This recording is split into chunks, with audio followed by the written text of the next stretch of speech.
सोनाली किचनकडून तुम्हाला सर्वांना गुढीपाडव्याच्या हार्दिक शुभेच्छा. चला तर मग शुभेच्छा झाल्या ना, लगेचच ना ही आपली गुढीची साखर माळ करायला घ्या बरं का. घरामध्ये सहजरित्या ही माळ तयार होते. तर ही करण्यासाठी काय काय लागतं बघा. काही साहित्य जास्त लागत नाही, करता करता साहित्य घेतलं तरी सुद्धा चालतं. तरी स्वतः तुम्हाला आप्पेच्या पॅनमध्ये ना हे साखरेची माळ तयार होते. अगदी ना डिझाईन केल्यासारखी गोल छान शेपमध्ये पाहिजे असेल तर आप्पेच्या पॅनमध्ये करा. छान असा सुरेख असं त्याला डिझाईन येते. किंवा ताटामध्ये केलं तरी सुद्धा चालतं.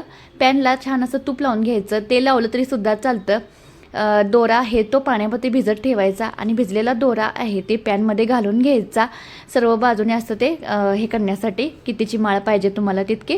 तर इथं मी दोघींना पाहिजे होती म्हणून 5-5 ह्याचं केलं. एक तर ज्या एक्स्ट्रा राहिलं त्यामुळं एक ठेवलं आहे मुलांना खाण्यासाठी. तर मला किती पाहिजे तेवढं करू शकता. इथं मी पॅनला तूप लावून दोरा लावून ठेवलं आहे. प्याला शेगडीवर ठेवलं आहे कढई, त्यामध्ये घातलं आहे 1 वाटी साखर. 1 वाटी साखरेला अर्धी वाटी पाणी घालायचं आणि 5 मिनटं ही साखर आणि पाणी छान असं उकळून द्यायचं. ह्याचा आपण पाक तयार करणार आहोत अगदी खड्यासारखा. हे करण्यासाठी थोडंसं हे करावं लागतं. पाणी घ्यायचं वाटीमध्ये आणि त्यामध्ये ना पाक टाकून बघायचा. चिकट वगैरे लांबला असा वाटला की नंतर आणि पाक करायला थोडंसं उकळून घ्यायचं.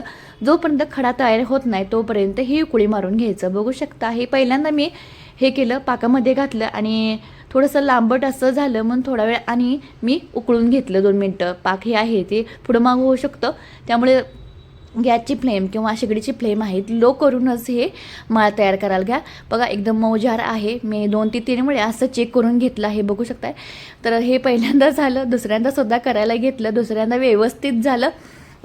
तसं तुमच्याकडून सुद्धा झालं, मऊ झालं की आणि थोडा वेळ 2 मिनटं उकळून घ्यायचं. पाक बघा खडा तयार झाला, बघू शकता. अशा पद्धतीनं झालं की थंड झालं की ह्याचा खडा तयार होतो. की खडा झाला की लगेचच शिगडी बंद करायची आणि ताटामध्ये किंवा पॅनमध्ये ना ते लगेच काढून घ्यायचं. आपल्याला कलर पांढरा पाहिजे असेल तर तुम्ही ह्यामध्ये दूध ॲड केलं तरी चालतं.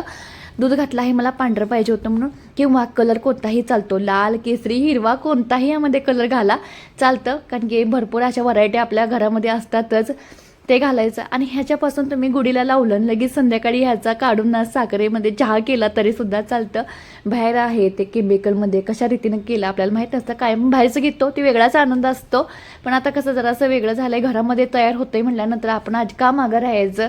मी घरामध्ये तयार केले हे साखरमाळ. तुम्हीसुद्धा नक्कीच करा. बघू शकता व्हिडिओमध्ये बघून तुम्ही करू शकता घरात. आणि अजिबात काही लागत नाही, घरच्या साहित्यामधून होतं आणि चुकणार तर अजिबात नाही. बघा मी करू शकते म्हटल्यानंतर तुम्हीसुद्धा करू शकताच. तर इथं पाक संपला, 12 बरोबर होत होते, 11 झाले, 5 मला घेतले आणि 5 आमच्या नंदुबाईला दिलं.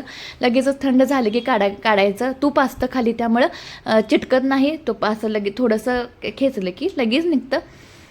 किंवा आता मी गॅसवर थोडंसं गरम करून घेतलं तरी चालतं, पण मला वितळायचं नव्हतं कारण की आणि नंतर थंड करून हे चिकटलं वगैरे होणार म्हणून मी थोडंसं जोर लावून काढलं आणि तयार झाली आपली साखरमाळ. मस्त अशी. कलर घातला तरीसुद्धा चालतं, लाल, केसरी वगैरे. बी दूध घालून हा पांढरा कलर केला आहे.